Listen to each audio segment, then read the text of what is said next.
আসসালামু আলাইকুম। Welcome to my YouTube channel everyday Habib. আজকে আমরা যাচ্ছি গুলিয়াখালী সি বিচ। তো আমরা রওনা দিলাম সীতাকুণ্ড বাজার থেকে সিএনজি নিয়ে। আমি ছিলাম আর আমার ওয়াইফ ছিল। আমরা একটা সিএনজি নিয়েছিলাম, এখানে আরেকজন সামনে উঠেছিল। আমরা একটা সিএনজি ভাড়া করেছি 100 টাকা। সাধারণত এখানে ভাড়া হয়ে থাকে 150 টাকা। আমরা পৌঁছে গিয়েছি আমাদের বিচের আগের স্থানে, যেখানে নামিয়ে দেওয়া হয়। ওখান থেকে আমরা হেঁটে যেতে হবে অনেকটা পথ, তাই আমরা হেঁটে হেঁটে যাচ্ছিলাম। কিছুটা পথ হাঁটার পরে ক্লান্ত হয়ে গেছি, কারণ আমরা আগেই চন্দ্রনাথ পাহাড় ভ্রমণ করে এসেছি। চাইলে আপনারা সেই ভিডিওটা দেখতে পারেন, আমার ইউটিউব চ্যানেলে দেওয়া আছে। এখানের পরিবেশটা খুবই শান্ত এবং খুব সুন্দর ছিল। মেঘলা আকাশ, আপনারা দেখতে পাচ্ছেন, মানুষজন খুবই কম। আমরা গিয়েছিলাম কোরবানির 4-5 দিন আগে। তখনটা অবশ্যই অফ সিজন থাকে। আমরা এসে পড়েছি তখন ভাটা ছিল, তাই পানিটা খুব কম ছিল। এখানের পরিবেশ এত সুন্দর, এত মনোমুগ্ধকর, আসলে আমি মুগ্ধ। আসলে ভিডিওতে ওরকমটা বোঝা যায় না, যদি আপনি এটা সামনাসামনি না এসে দেখেন। আপনারা দেখতে থাকুন, কত সুন্দর পরিবেশ, উপভোগ করুন এই বিশালতার সৌন্দর্য।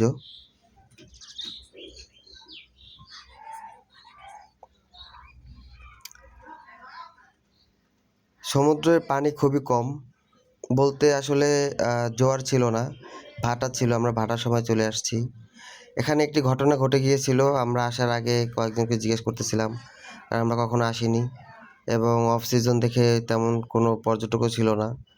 তো কয়েকজনকে জিজ্ঞেস করলাম যে আসলে ওখানে কেমন, আসলে জায়গাটা সুন্দর কিনা, ইউটিউবে যেরকম দেখি ওরকম কিনা। তো অনেকে অনেক রকমের কথা বলল। আসলাম, আসার পরে দেখলাম, আসার আগে একজনে বলল আমাদেরকে যে ওখানে কয়েকদিন আগে নাকি 2টা ছেলে পানিতে পড়ে গিয়েছিল, বা কয়টা যেন, একজন নাকি মারাও গেছে। তো অনেকে বলল যে ভাই ওখানে যায়েন না, আপনারা বাঁশবাড়ি যান, ওইখানে ভালো। তারপর আমাদের খুব ইচ্ছা হলো যে বাঁশবাড়ি আমরা যাব, তাই আমরা আগে এখানেই আসলাম। আসার পরে দেখলাম যে না, আসলে উনি যেভাবে ভয় দেখাইছে আমাদের, এরকম ভয় লাগেনি। তো আমরা আসলাম, আসার পরে আপনারা দেখতে পাচ্ছেন আসলে কত সুন্দর। আর সমুদ্রের ঢেউগুলো যেভাবে পাড়ে আসতে পড়তেছিল, সত্যিই দেখার মতো। তো আমি একটু দোলনা নিচ্ছিলাম, দোলনায় উঠছিলাম। আমার ওয়াইফ হাঁটতেছিল, বলছে আমি একটু হেঁটে হেঁটে দেখি। আমি বলি আচ্ছা দেখো, সমস্যা নেই। তো আপনারা দেখতেছেন কত সুন্দর পরিবেশ, অনেক বড় খালি মাঠ। আসলে এই মাঠগুলো আমরা আসলে ঢাকাতে খুব মিস করি, খেলাধুলার মতো অপশন নাই। ঝালমুড়ি ছিল, পেয়ারা ছিল, আমরা খেয়ে নিলাম।